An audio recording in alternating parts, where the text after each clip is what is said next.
2019년 1회가 되겠습니다. 2019년 1회인데 최근에 꽤 많이 나오는 경향이니까 그전에 거는 일단 나중에 하기로 하고 시험을 시험 문제 많이 출제되는 그 위주로 정리를 해 보겠습니다. 1번입니다. 망각에 대한 설명으로 틀린 것을 찾으라고 했네요.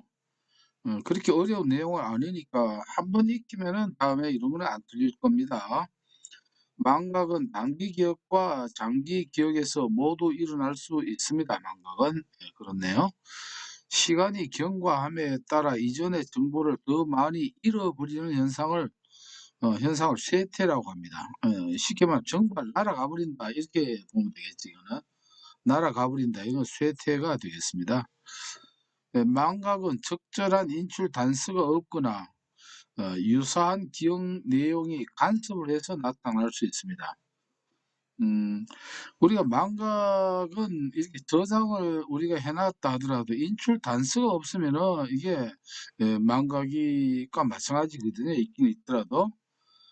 그리고 비슷한 게 있을 때는 또 어떻게 됩니까? 이게 쉽게 말하면 우리가 헷갈린다라고 하죠. 이런 것도 하나의 그 망각이라고 한다는 것입니다.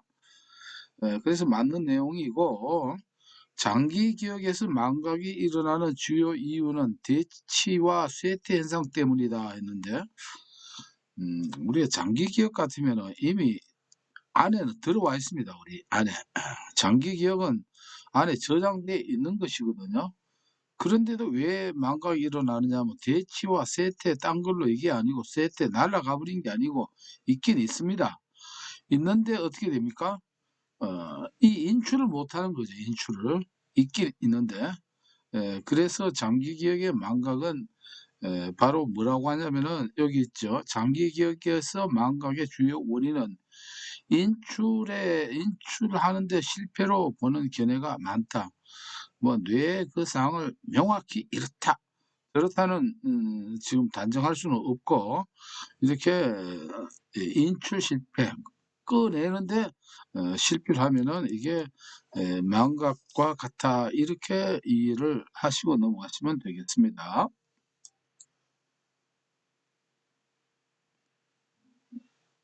2번 문제입니다.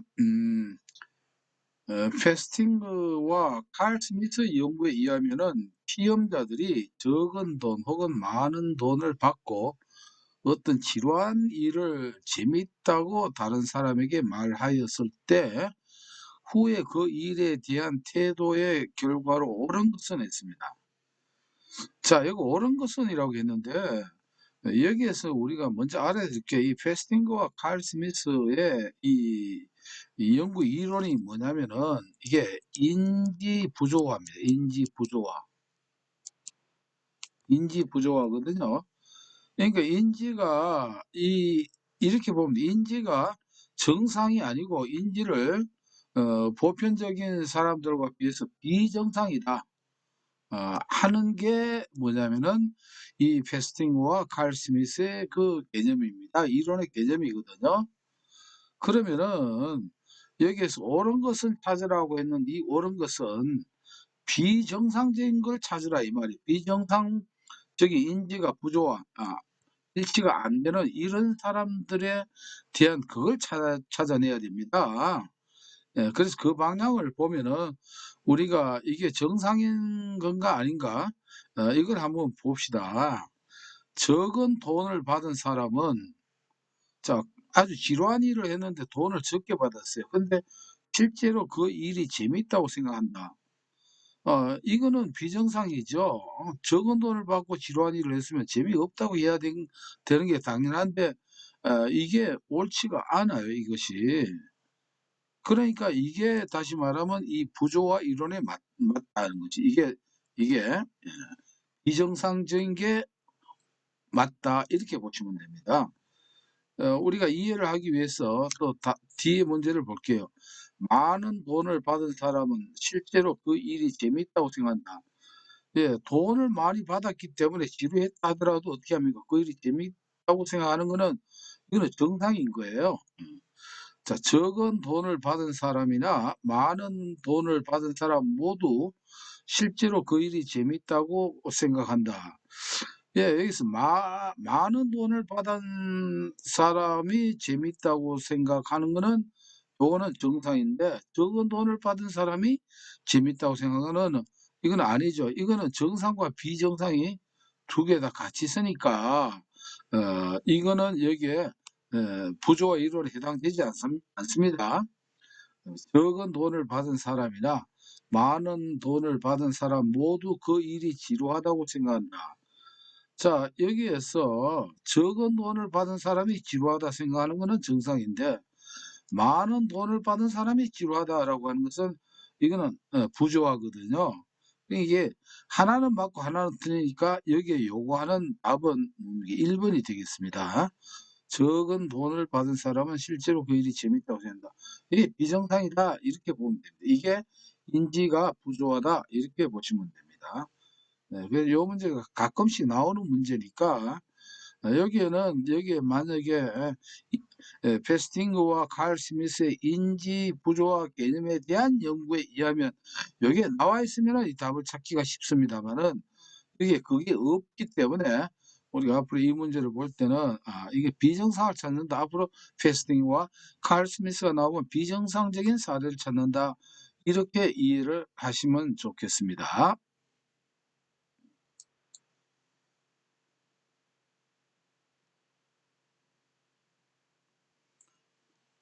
3번 문제 보겠습니다.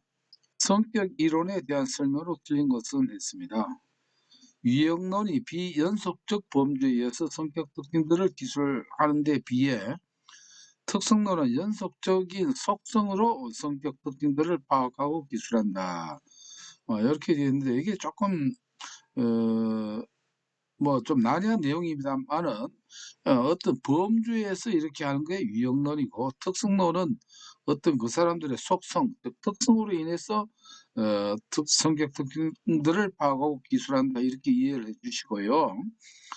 그 다음에 이번에 아들러 이론에서는 열등감, 보상, 우월성 추구가 핵심적 개념이다. 뭐 아들러 하면 이런 내용이 나오죠. 3번의 행동주의적 성격 이론에 따르면은 이제 행동주의입니다. 성격은 개인이 타고났거나 상당히 지속적인 속성이며라고 했는데 행동주의에서는 이 선천적으로 타고났다 이런 개념이 아니죠.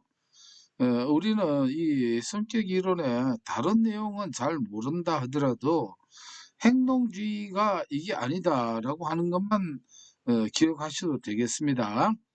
이 내용을 기억하시면 이게 맞지 않습니다. 학습에 의해 형성된 것이다. 우리 행동주의 하면 바로 나와야 되는 게 학습입니다. 행동주의는 학습이에요. 물론 이 학습의 종류는 두 가지가 있죠.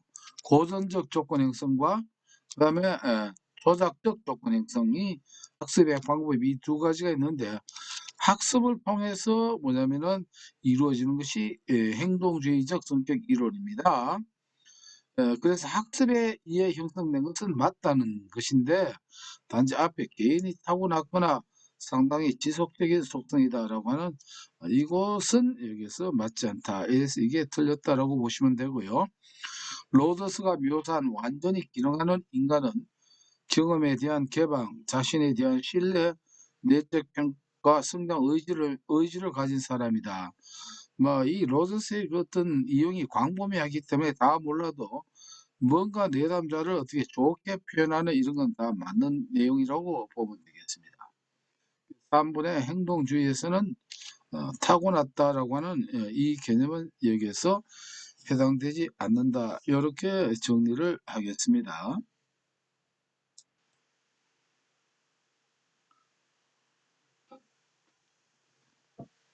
4번 문제입니다. 표집 방법 중 확률 표집 방법에 해당하지 않는 것은 되어 있습니다.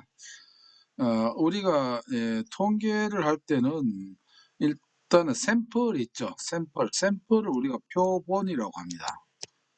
표본을 이렇게 추출하죠. 이것을 우리가 샘플링이라고 하는데, 이 중에 이제 확률 표집 방법이 있고 비확률 표집 방법이 있는데, 이 확률 표집 방법은 실기에도 나옵니다. 이것은요. 네, 그래서 이것은 우리가 표집을 하니까 이것을 외우는 방법은, 일단 키워드는 말이죠. 단청 채집이다. 단청을 채집한다. 이렇게 하면은 답은 이렇게 쉽게 알 수 있습니다. 그래서 단청 채집이라고 하는 것은 단선 무선 표집이 있고, 그 다음에 청화 표집이라고 있습니다. 청화 표집이 있고, 그 다음에 체계적 표집이 있고, 그 다음에 이 집락 채집, 집락 채집 또는 군지 표집이라고 이렇게 하는 게 있습니다. 그래서 요 용어를 익히시면은, 이 대리적 표집은 여기에 해당되지 않는다라고 하는 것은, 답은 이렇게 익히면 좋습니다. 단청 채집인데, 때에 따라서는 이게 우리가 집락 표집 대신에 군지 표집이라고도 하고, 그 다음에 이 청화 표집을 가지고 유청 표집이라고 이렇게 한다. 이런 것만 익히시면 되는데, 이것도 아마 비전공자가 이 내용을 들을 분들을 위해서 좀 보충 설명을 해드리면은, 단순 표집은 그냥 무작위로 뽑는 거예요. 표를. 그리고 이제 이 청화 표집이라고 하는 것은 뭐냐면은, 예를 들어서 어느 그 집단에 예를 들어서 뭐 기독교인도 있고 불교인도 있고 여러 가지 종교가 다르면, 기독교인들만 이렇게 뽑는 기독교 이런 청, 기독교 신자청을 뽑는다. 이렇게 할 때 이런 것이 뭐냐면은, 이것은 청화 표집 또는 유청 표집이라고 이렇게 합니다. 그 다음에 체는 체계적 표집이라고 하는 것은 표본을 뽑는데 어떤 체계를 만들어 넣는 것이에요. 쉽게 말하면 학교에서 아마 이런 걸 경험해 봤을 거예요. 담임선생님이 뭐 갑자기 뭐 문제를 풀어보라 아니면 읽어보라 이렇게 할 때, 뭐 날짜가 뭐 그날이 5일이면은 5번, 그 다음에 또 15번, 그 다음에 25번 이런 식으로 어떤 체계를 붙여가지고 뽑는다거나, 아니면 5번 다음에 뭐 3월 보태서 8번, 11번 이런 식으로 하는 이런 그 표집 방법은, 요걸 우리가 체계적 표집이라고 합니다. 그 다음에 집락 표집이다 또는 군집 표집이라고 하는 것은, 예를 들자면 이렇습니다. 전국에 초등학교가 보통 1, 2, 3, 4, 5, 6학년까지 있지 않습니까? 그러면은 우리나라 전체 3학년만 전부 다 뭐냐면은 이렇게 표본을 뽑는 거, 이런 것을 우리가 집락 표집 또는 군집 표집이라고 합니다. 이런 정도를 일단 참고로 하시고, 여기 보면은 이런 표가 있는 거는 실기에 나오는 내용입니다. 그래서 미리 실기 대비를 해주시면은 또 도움이 될 것입니다. 하여튼 키워드는 단청 채집이다 아니면 단청 집재 이렇게 해도 좋아요. 단청 집재. 그래서 자주 나오는 내용이니까 좀 익혀주시면 되겠습니다.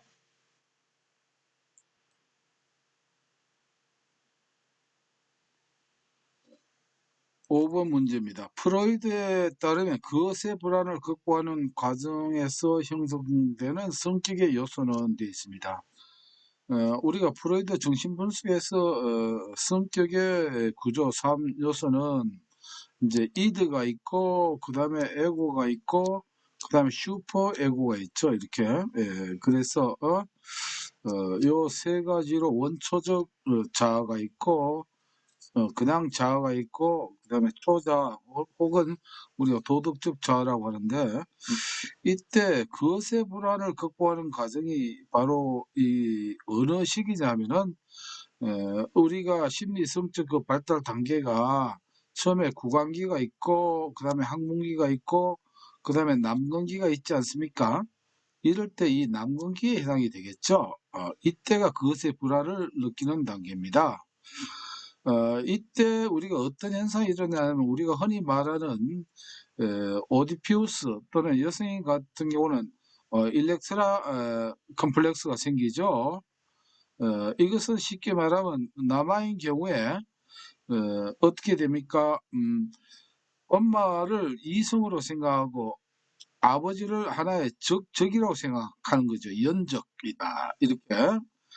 이렇게 볼 때, 뭔가 그렇게 생각을 하지만은, 뭔가, 아버지가 나에게 거세를 할지 모른다는 이 불안이 생기고, 그래서 거기에 따라서 뭐냐면은, 이건 뭔가, 어, 아버지의 여자를 내가 이렇게 사모한다 이성으로 생각하는 어떤 죄의식 양심을 느끼게 되는 것입니다.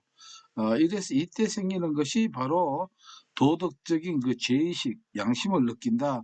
이것이 바로 이제 우리가 초자라고 합니다.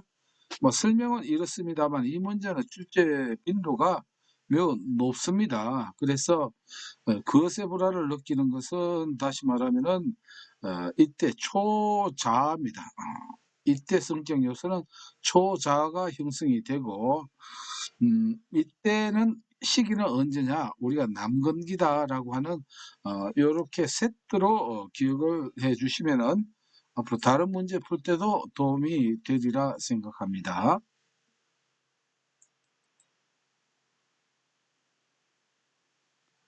예, 6번 문제입니다. 처벌의 효과적인 사용 방법에 대한 설명으로 틀린 것은 행동주의 이론이죠.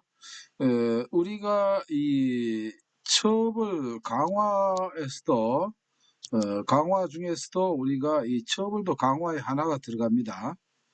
강화는 바람직한 행동을 잘하게 이렇게 정진시키는 방법이고 처벌은 바람직하지 못한 행동을 감소시키는 것이 하나의 그 처벌이죠. 그래서 우리가 강화 처벌을 잘 이렇게 활용을 해야 된다라고 하는데 자 여기에서는 이 답은 한번 익히면은 뭐 쉽게 우리가 기억할 수 있습니다. 처벌은 반응 이후 시간을 두고 하는 것이 두고 주는 것이 효과적이다 아닙니다. 뭐 잘못을 했는데 뭐 1년 후에 과장되게 하면은 이 처벌은 의미가 없죠. 오히려 처벌받은 사람이 내가 왜 이래? 뭐 때문에 이런가? 이렇게 될 수도 있겠죠. 반응이 나올 때마다 매번 처벌을 주는 것이 효과적입니다. 예. 그리고 처음부터 아주 강한 강도의 벌을 주는 것이 효과적입니다. 약하게 줬다가 세게 주는 게 아니고 아예 처음부터 강도를 강하게 하는 게 좋다. 그리고 처벌 행동에 대한 대안적 행동이 있을 때 효과적입니다. 처벌만 능사가 아니고 대안적 행동을 제시를 해줘야 이게 처벌의 효과가 나타난다는 것이죠. 그래서 요거는 처벌은 반응 이후 시간을 두고 주는 것이 아니고 즉각적으로 행해야 된다. 이게 틀린 내용이라고 보면 되겠습니다.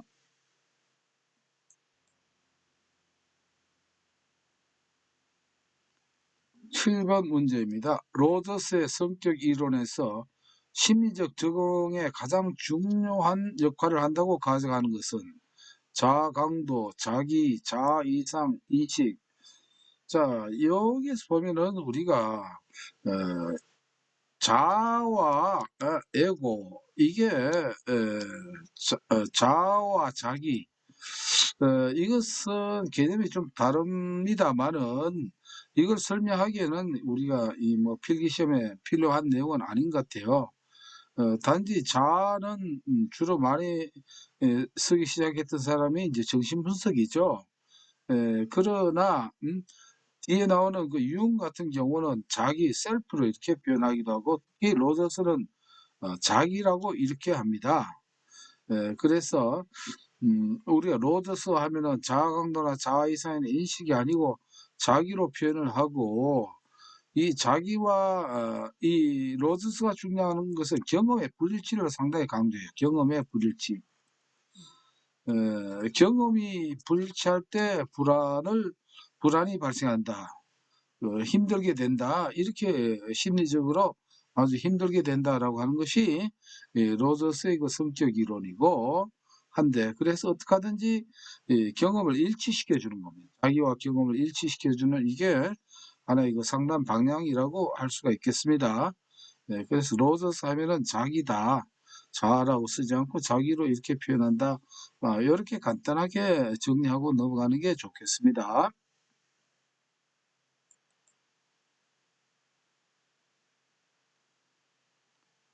네, 8번 문제입니다.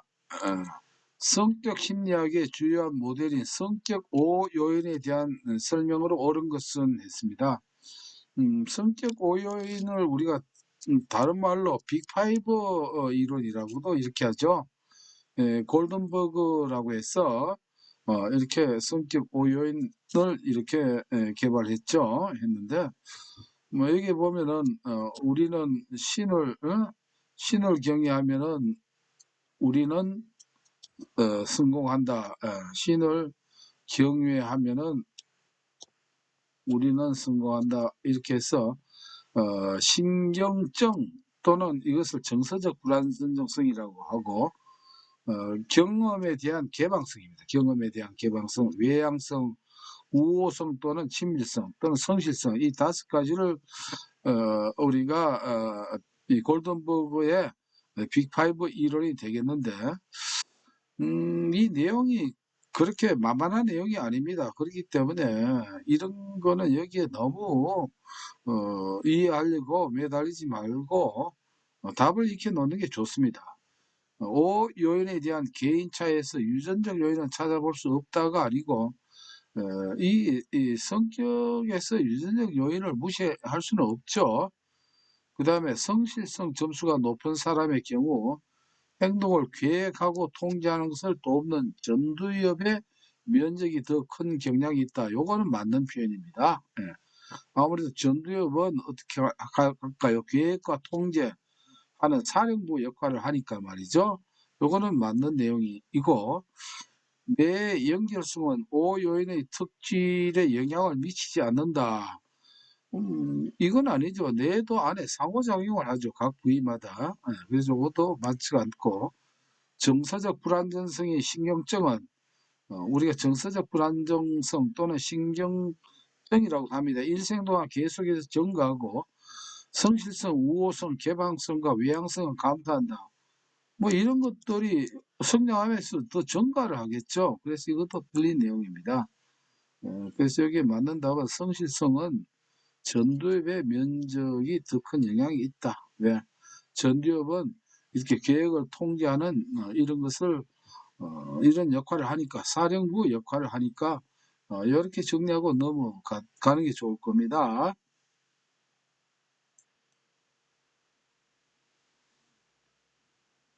9번 문제입니다. 특정 검사에 대한 반복 노출로 인해 발생하는 연습 효과를 줄이기 위해 이 검사와 비슷한 것을 재는 다른 검사를 이용하여 측정하는 검사의 신뢰도는 이렇게 되어 있네요. 그래서 반분 신뢰도, 동형검사 신뢰도, 검사 재검사 신뢰도, 채점자간 신뢰도 이렇게 있는데, 요거는 문제를 잘 보면 답은 찾을 수 있을 거예요. 왜냐하면 이 검사와 비슷한 것을 재는 다른 검사니까, 비슷하니까 이걸 우리가 동형이라고 보면 되겠습니다. 원래 이 신뢰도 종류는 실기도 나옵니다. 신뢰도 추정 방법 해가지고 5개지만 보통 우리가 출제되는 거는 뭐냐면 흔들어 보면 안다라고 해서 반동검이라고 합니다. 반동검. 반분 신뢰도가 있고 반으로 나눠서 하는 것이고, 그 다음에 동형검사 신뢰도가 있고 검사 재검사 신뢰도가 있습니다. 근데 검사 재검사 신뢰도는 동일한 검사를 동일인에게 한 번 하고 시간이 지나서 똑같은 문제를 동일인에게 다시 한 번 하는 것이 그 말 그대로 검사하고 다시 한 번 해보는 것이거든요. 이렇게 했을 때 여기에 뭐가 나느냐면은 두 번째 할 때는 연습 효과가 있어요. 바로 앞에 검사를 해봤던 이게 있기 때문에 이래서 이것이 검사 재검사 신뢰도의 단점이 됩니다. 연습 효과 이외에 뭐 성수 효과, 이월 효과 등등이 있거든요. 또 기억 효과도 있고 이렇게 됩니다. 그래서 이 단점을 없애기 위해서 나타난 게 동형 검사는 그 사람에게 비슷한 유사한 문제를 두 개를 한꺼번에 이렇게 실시하는 거예요. 바로 후이 아닌 게 아니고 같은 시간에. 이러니까 이런 연습 효과는 없겠죠. 그래서 이게 동형 검사다라고 생각을 하시고, 우리가 주로 세 가지 쓰라고 할 때는 반본 신뢰도, 동형 검사 신뢰도, 재검사 신뢰도 이렇게 있습니다. 나머지는 우리가 내적 일관성 신뢰도라고 해서 크롬바 알파 계수학 하는 게 있고, 채점자 간 신뢰도 이렇게 있는데, 이 내용은 참고로 하시면 되겠습니다.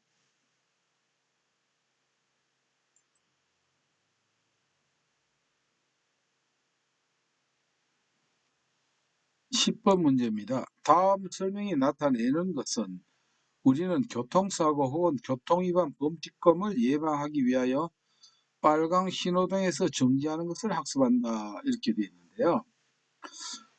여기에서는 우리가 혼돈되는 게 이 해피 학습이냐 도피 학습이냐 이 두 가지입니다. 행동 조성이나 유관성 학습은 여기 이제 관련되지 않는데, 뭐냐면은 먼저 답을 익히는 쪽으로 할게요. 이 해피 학습과 도피 학습의 개념은 설명하려면 시간이 좀 걸리는 내용입니다. 그래서 여기 설명은 여기에 제가 차근히 보시면은 이해할 수 있도록 요약해서 정리를 해놨고요. 일단 교통사고 나면 우리가 흔히 그렇게 해서는 안 되지만은 뺑소니 도망간다 이렇게 생각하십시오. 교통사고가 나오면은. 그래서 이 답은 도피학습이 됩니다. 근데 도피학습과 해피학습이 참 구분하기가 애매한데, 초점은 뭐냐면은 도피학습은 혐오 자극이 강조합니다. 혐오 자극. 그럼 혐오 자극이라고 하는 건 뭐냐면은, 여러분 교통위반 범칙금이 이렇게 날라오면은 기분이 안 좋죠. 싫어하는 자극이에요, 이게. 이걸 피하기 위해서 하는 게 이게 도피학습이고, 해피학습은 뭐냐면 어떤 바람직한 행동을 더 중시하는 그러한 그 관점입니다. 그래서 사실상 보면 이 도피학습을 통해 가지고 나중에 해피학습으로 바람직한 행동으로 바뀌게 되는 이러한 과정이 있는데, 그래서 일단 답은 우리가 익히는 게 중요하니까, 사고 나면 도망간다 해서 뭐냐면은 이거는 도피다. 요 문제가 나오면 같이 나오거든요. 그래서 이렇게 답을 익히는 쪽이 좋고, 그 다음에 도피 학습과 해피 학습에 대한 구분 내용을 조금 이해하고 싶다면은 요 설명을 보시면은 충분히 참고가 되리라고 생각을 합니다.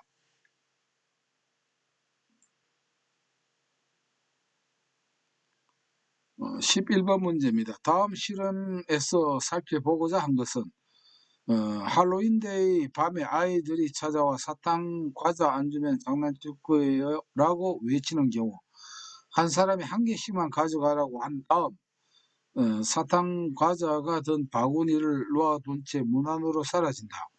일부 아이들에게는 이름을 물어 확인하였고 나머지 일부 아이들은 익명성을 유지하도록 했다. 이렇게 돼 있는데, 이것을 우리가 보면 이 실험의 후회를 어떻게 되느냐면은 한 개씩만 가져가는 게 아니고, 익명성을 가져간 사람은 한 개가 아니고 두 개, 세 개, 네 개, 아니면 통째로 이렇게 가져간다는 이러한 걸 얘기를 하고 있는 것입니다. 자, 이것을 우리가 뭐냐면은 이렇게 보지 않거나 이렇게 군중이 여러 사람이 이렇게 모여 있을 때 흔히 군중 심리라고도 뭐 하지만은 이걸 심리학 용어로 보면은 실험 용어로 보면 이것을 뭐라고 하냐면은 다 나름대로 개성화가 있어요. 도덕적이든 뭐든 인격적으로. 근데 집단이 모이게 돼서 특히 익명이 될 경우에는 익명이 될 경우 이 개성화가 사라진다. 그래서 몰 개성화라고 합니다. 몰 개성화. 몰 개성화가 일어나요. 그래서 뭐 예를 들어 보면은 이런 게 있어요. 아주 예비군 훈련복을 다시 입으면은 그만 안 하던 짓도 비상식적인 행동을 막 한다든가, 뭐 이런 것들입니다. 그래서 요런 거는 몰개성화라고 이렇게 하고요.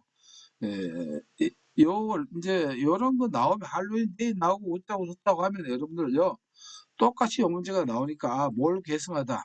이게 개인의 특성 사라지고 그냥 뭐 이상한 행동도 그냥 이렇게 하더라.' 요 내용을 설명을 참고하면은 충분히 정리가 될 수 있습니다.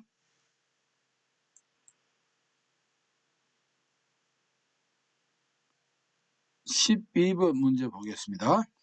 다음 관로에 알맞은 것은 프로이드의 주장에 따르면 신경정적 불안은 어디에서 온다 이렇게 되어 있는데 우리가 프로이드에 보면은 불안의 세 종류가 있습니다. 이걸 보면 우리가 이드가 있고요.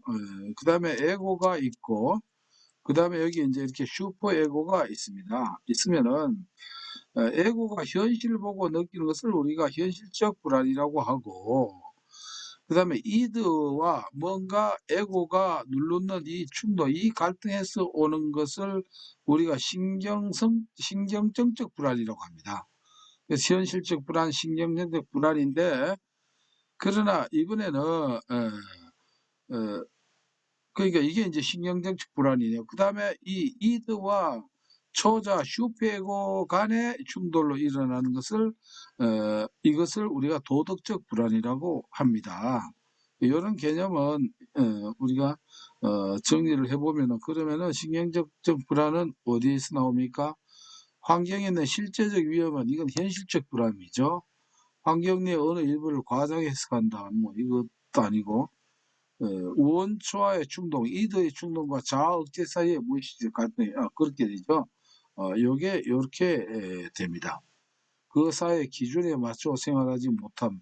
이런 거 어찌 보면은 이런 불안은 도덕적 불안, 사회의 어떤 기준, 도덕률에 맞지 않아서 생기는 불안은 뭐 도덕적 불안이다 이렇게 할 수가 있겠네요.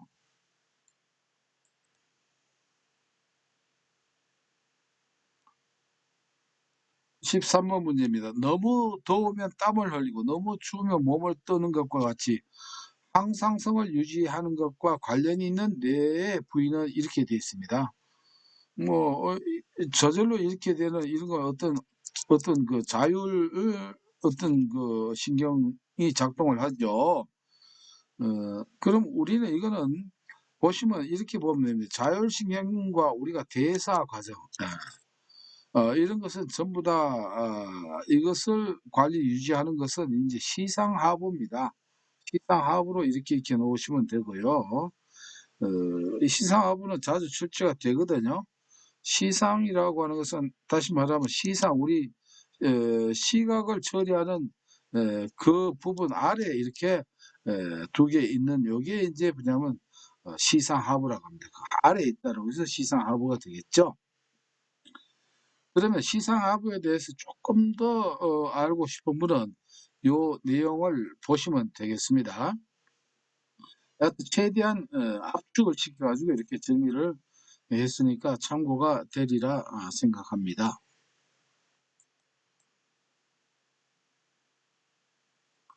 14번입니다. 다음이 설명하는 개념은 학교에서 강의를 듣는 학생이 강의를 받던 곳에서 시험을 치르면 강의를 받지 않은 다른 곳에서 시험을 보는 것보다 시험 결과가 좋아질 수 있다. 뭐 예를 들어서 어느 장소에 가면 잊어버렸던 그런 옛날 기억이 해상이 된다. 그 장소에 가면은 뭐 이런 것들이에요. 이러한 그 원리를 우리가 부호와 특정 원리라고 합니다. 이게 부호와 특정 원리. 그래서 회사하는데 어떤 그런 장소라든가 이런 것들이 뭐냐면은 도움이 됩니다.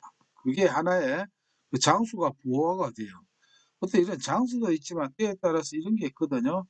내가 만약에 이번 시험이 임상 시험 시간이 만약에 오후 2 시부터다.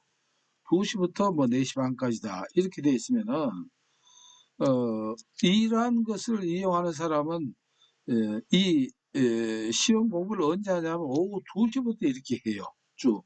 이게 시간도 같은 동일 시간에 하는 것도 어떻게 됩니까? 하나의 부호와 특정 원리에 해당이 돼서 뭐냐면은 시험 성적 결과가 좋아진다라고 하는 이런 통계가 있다 하거든요. 이런 것들은 하나의 부호와 특정 원리고, 그다음에 처리 수준 모형은 무엇이고 재인 기억은 무엇이고 우연 학습은 무엇이냐.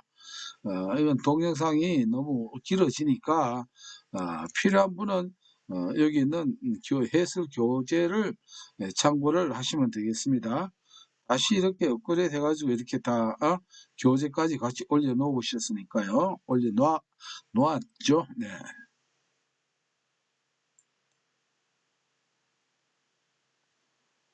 15번 문제입니다. 피아제 인지 발달 단계 중 대상 연속성의 발달이 최초로 이루어지는 단계는, 이렇게 되어 있는데 저는 이거 할 때마다 좀 헷갈려요. 대상 연속성은 어디고 그다음에 보존 개념은 언제냐, 이런 게 두 개가 헷갈릴 때 저는 그 전에 이렇게 했어요. 대감이 달린다, 구보를 한다, 이렇게 했어요. 대감이.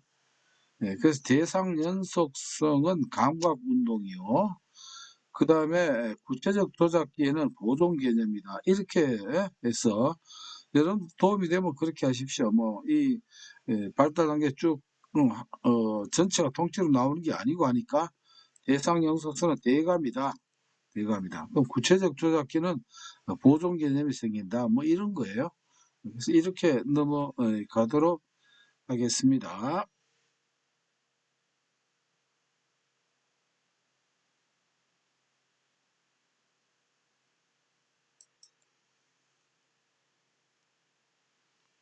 16번입니다. 강화 계획에 관한 설명으로 틀린 것은, 고정 비율 계획에서는 매 n번의 반응마다 강화인이 주어진다. 변동 비율 계획에서는 평균적으로 n번의 반응마다 강화인이 주어진다. 여기 다 맞는 내용입니다. 고정 간격 계획에서는 정해진 시간이 지난 후에 첫 번째 반응에 강화인이 주어지고, 강화인이 주어진 시점에서 다시 일정한 시간이 지난 후에 첫 번째 반응에 강화인이 주어진다. 여기서 고정은 요것도 맞는 내용이네요. 변동 비율과 변동 간격 계획에서는 강화를 받은 후 일시적으로 반응이 중단되는 특성이 있다 되어 있는데, 자, 우리가 일단 변동과 고정의 구분을 한번 해봅시다. 변동하고 고정, 변동은 언제 강화인이 주어질지 몰라요. 고정은 언제 딱 정해져 있거든요. 그러면 이 차이는, 고정은 이 강화를 받는 사람이 언제다라고 하는 것을 알고 있습니다. 그러니까 그 시점에 열심히 한다 이 말이에요. 그 다음에 다음 때까지는 조금 쉽게 말하면 뭐 태만합니다. 이렇게 이게인데, 근데 변동은 강화를 받는 사람이 언제인지 알 수가 없어요. 그러니까 변동의 특징은 반응이 일시적으로 중단되는 이런 특성이 없습니다. 계속 뭐냐면 효과가 나타난다는 이게 이제 하나의 특징이 돼요. 어쨌든 간에 이 강화 계획은 말이죠. 출제 빈도가 너무 자주 나오거든요. 아주 잦습니다. 그래서 요 구분하는 것을 아주 정리를 해놨으니까 참고를 해 주십시오. 우리가 시간은 우리가 시간으로 나오면 간격입니다. 아시겠죠? 그다음 횟수 이렇게 나오면 비율로 보면 됩니다. 뭐냐면 우리가 고정 같은 경우에도 고정 같은 경우에도 고정 간격이 있고 고정 비율이 있고 두 가지 있고, 변동에도 변동 간격이 있고 변동 비율 이렇게 있단 말이에요. 그럼 고정 변동은 고정되어 있고 변동 이건 아는데, 간격은 뭐고 비율은 뭐냐? 간격은 시간으로 중심을 잡을 때는 뭐냐면 간격입니다. 비율은 횟수입니다. 횟수. 이렇게 이제 되게 됩니다. 그래서 여기도 보시죠. 고정 비율에서는 매 n번마다 횟수가 나오지 않습니까? 변동 비율에도 평균적으로 n번의 횟수가 나온다. 이런 것이죠. 자, 고정 간격에서는 뭡니까? 시간이 나오는 것이죠. 요래서 구분하시고, 우리가 고정 가격은 예를 들면 월급, 정기적, 시험 등 이런 겁니다. 시급 이런 거. 고정 비율은 실적에 따른 성과, 그 비율만 되면 해주는 거예요. 횟수만 채우면은. 그래서 쿠폰을 몇 개 모으면 뭘 준다 하는 이런 것들. 변동 간격은 시간이 정해져 있어요. 그러나 언제인지 몰라요. 언제인지. 낚시나 경품 응모하는 거 이런 겁니다. 변동 비율은 이거는 시간도 이 비율 자체가 언제 어떻게 될지 모릅니다. 이거는 알 수가 없어요.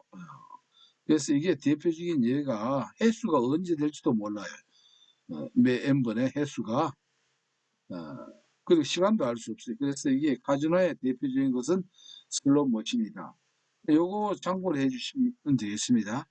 강화 효과가 가장 큰 것이 변동 비율이고, 그 다음 고정 비율, 비율이 앞서고, 그 다음에 간격인데, 똑같은 간격 중에서는 변동 간격이 우선이고, 그 다음에 고정 간격이다. 이런 내용으로 하시고, 나머지는 또 우리가 문제가 자주 나오니까 풀면서 익히도록 합시다. 왜냐하면 이론만 이렇게 하면은 너무 지루하죠.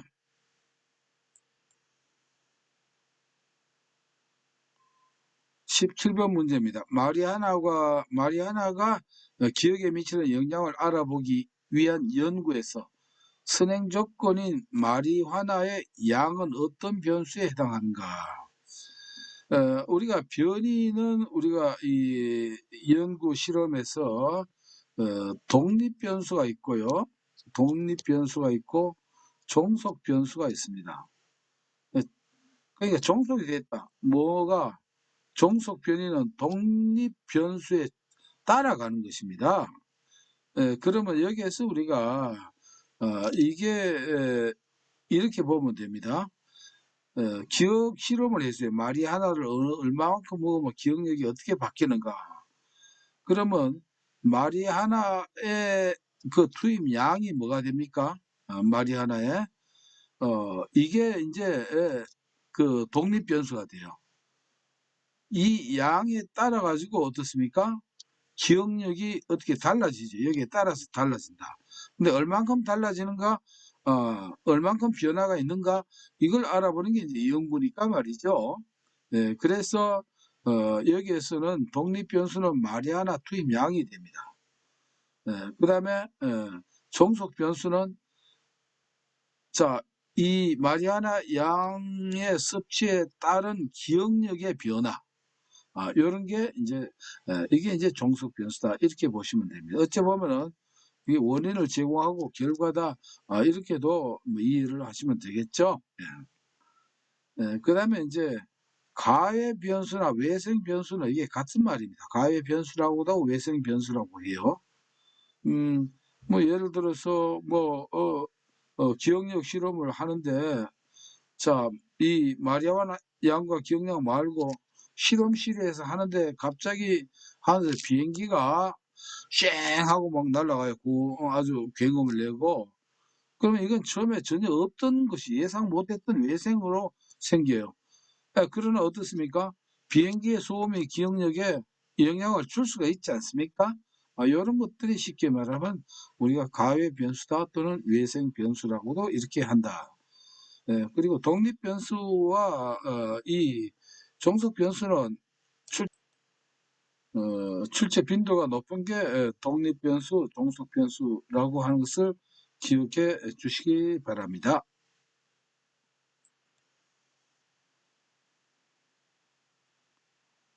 18번 문제입니다. 상관계수에 관한 설명으로 옳은 것은 했습니다. 이 상관계수에 관한 문제는 우리가 명확히 이해를 해야 되는 게 왜 자주 출제가 되기 때문에 그렇습니다.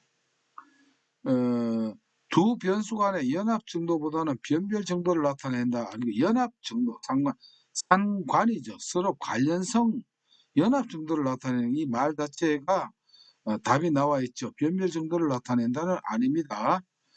상관계수의 범위는 0에서 플러스 1까지다라고 했는데, 자, 상관계수는 마이너스 1에서 이게 마이너스 1에서 플러스 1까지입니다.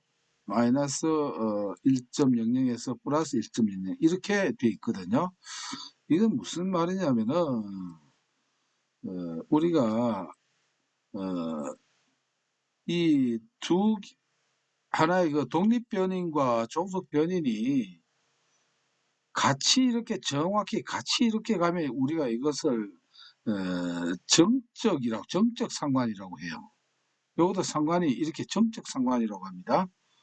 예를 들어서 아까 마리아나 나왔으니까 마리아나 양이 예를 들어서 많이 섭취할수록 기억력이, 예를 들어서 양이 많을수록 기억력도 증가한다. 만약에 그렇게 되면은 이게 뭐냐면 정적 상관이 되는 것입니다. 이것이 물론 그럴 리는 없겠지만은 이럴 때는 정비례 이렇게 할 경우에는 아주 정적으로 관련성이 아주 가장 높다.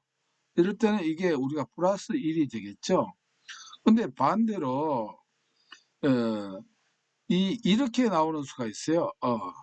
마리아나 양을 많이 먹었을 때, 많이 섭취했을 때는 기억력이 자 양이 적을 때는 기억력이 줄어들다가 적게 먹을수록 기억력이 이렇게 양이 줄어들수록 기억력이 좋아진다. 양이 줄어들수록 많이 먹을 때는 기억력이 이렇게 되다가 이렇게 변할 때 이걸 우리가 부적 상관이라고 합니다. 그러니까 정반대로 갈 때 완전히 일작 때 이것도 상관이라고 합니다. 그래서 뭐냐면 정적 상관은 최고인 점수가 1이고 부적 상관은 마이너스 1로 한다는 것이죠. 그래서 플러스 1이 돼도 상관이 있는 것이고 마이너스 1이 돼도 상관이 있습니다. 왜? 부적으로 상관이 있다고 봅니다. 근데 아무런 상관이 없을 때를 0이라고 합니다. 이건 아무런 상관이 없어요. 그러니까 이건 의미가 없죠. 그 실험 자체는. 요걸 이해를 해 주시면 됩니다. 그래서 일단은 범위는 마이너스 1에서 플러스 1이고 두 변수 사이의 관계의 강도는 상관계수의 절대치에서 규정됩니다. 즉 마이너스 0.9다.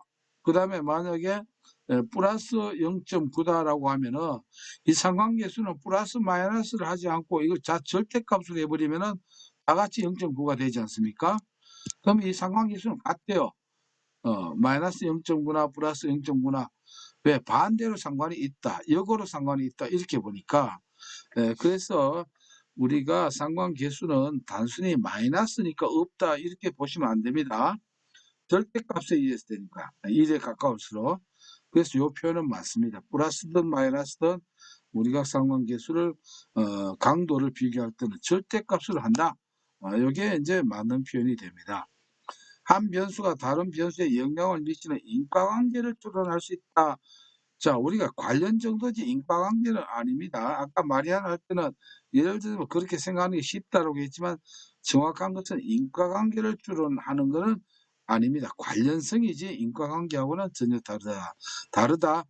이렇게 요거는 꼭 이해를 해 주시고 해 주시면 좋겠습니다. 나중에 요거는 또 1급이라든가 또 실기에도 우리가 또 참고를 해야 되는 그런 내용이 되겠습니다.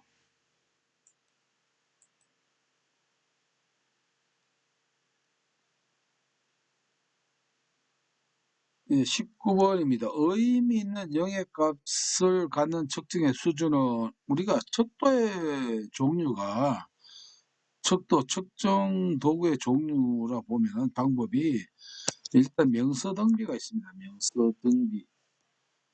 그래서 명목 척도가 있고 또 명목을 측정하는 게 있고 서열이 있습니다. 서열, 명목. 그다음 등간이 있고 그다음 비율 이렇게 네 가지의 척도 종류가 있는데 그래서 명목은 그냥 아무런 없이 이름만 있다 뿐이에요. 그러니까 예를 들어서 뭐 운동선수의 등번호가 3, 5 이렇게 했다고 할 때 그럼 3번이 5번보다 잘한다든가 이런 거는 나타날 수가 없는 거예요. 그냥 번호를 붙여주는 거예요. 그러니까 이건 단순히 명목에 불과할 뿐이고 서열 척도는 뭐냐면은 1위, 2위, 3위 서열을 매길 수 있는 게 됩니다. 이게 이제 서열 척도가 되겠죠. 그럼 예를 들어서 학반의 석차의 점수가 이렇게 됩니다. 1위, 2위, 3위 이렇게 점수에 따라서 뭐냐면 서열이 나오면은 요것이 뭐냐면 서열 척도가 됩니다. 예, 점수 가지고 서열을 알 수 있거든요. 이 점수 자체가 바로 서열로 전부 다 나열시키면 나옵니다. 그런데 등간 척도는 뭐냐면은 자 1위와 2위의 점수 차이가 등간 이 등 간격이 같다. 등간 간격이 같다는 말이에요. 간격이 같지는 않았어요. 서열 척도에서는. 1등하고 2위하고 1점 차이도 있을 수 있고, 2위하고 3위는 시험 성적이 5점 차이가 날 수도 있죠. 이건 들쭉날쭉합니다. 그래서 이 서열 척도는 등간이 안 돼. 단순히 순위만 나타내 줍니다. 그러나 등간은 요 차이가 간격이 똑같아요. 그게 바로 뭐냐면 온도계예요. 온도계. 온도계 같으면은 1도와 2도, 3도 사이 등간이 똑같단 말이에요. 간격이 같아요. 뭐 1도하고 2도 사이는 이만큼 되고 2도, 3도는 작고 이게 아니죠. 똑같습니다. 이렇게. 체중계도 역시 마찬가지. 등간이 다 똑같아요. 체중계 이런 거.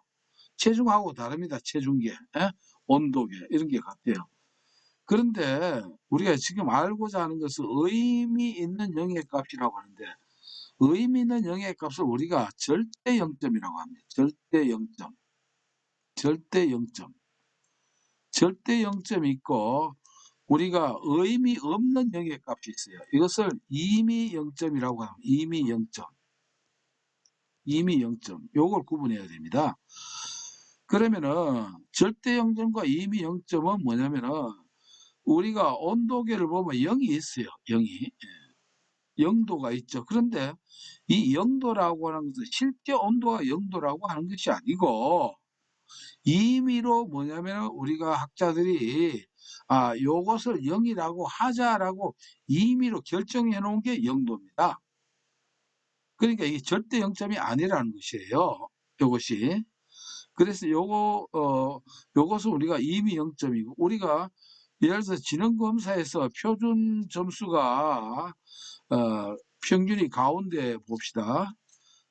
우리가 지능검사를 치면은 가운데가 저기 100을 기준으로 하죠. 100을 기준으로 합니다.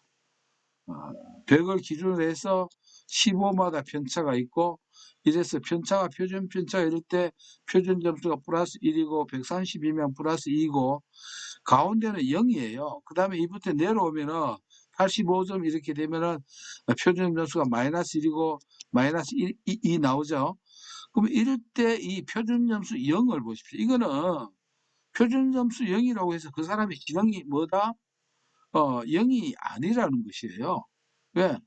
지능 점수는 100점이거든요. 이러한 그 0은 뭡니까? 임의로 우리가 이렇게 0이라고 하는 숫자를 갖다 붙여놨다. 구분하기 위해서. 이런 것을 임의 0점이라고 합니다. 그러면 의미 없는 0점, 임의 0점이고 의미 있는 0점은 절대 0점이라고 하는데 예를 들어서 몸무게를 하면 체중계 말고 몸무게. 몸무게는 어느 누구라도 몸무게를 잴 때 뭐가 있습니까? 마이너스가 없죠. 체중계에도 마이너스는 없다는 거예요. 이렇게 온도계는 아까 제가고 좀 혼돈했지만은 왜냐면 체중계는 마이너스가 없어요. 키 같은 것도 마이너스 뭐 1cm, 2cm 없잖아요. 절대 0점이 존재해요. 이거 의미가 있는 0점입니다. 0이면은 정말 0이에요. 아무것도 없으면은. 그래서 이것이 바로 절대 0점이 존재하는 게 바로 이 비율 척도가 된다는 것입니다. 등간 척도에는 0이라고 하는 것은 그냥 임의 0점이고 이거는 비율 척도에서는 의미 있는 0. 이것을 다른 말로 말하면 절대 0점이라고 한다. 이렇게 생각을 해주시고 우리가 척도의 이 종류는 말이죠. 요 표시가 있는 것은 실기에 나오는 것입니다. 그래서 이런 것을 생각을 해 주시면 되겠습니다. 시청률도 이하 이런 건 없죠. 투표율 이런 거, 가격 이런 것들도 이런 것들은 마이너스가 없다. 절대 0점이 존재한다. 이렇게 보시면 됩니다. 이해가 되시는가 모르겠네요.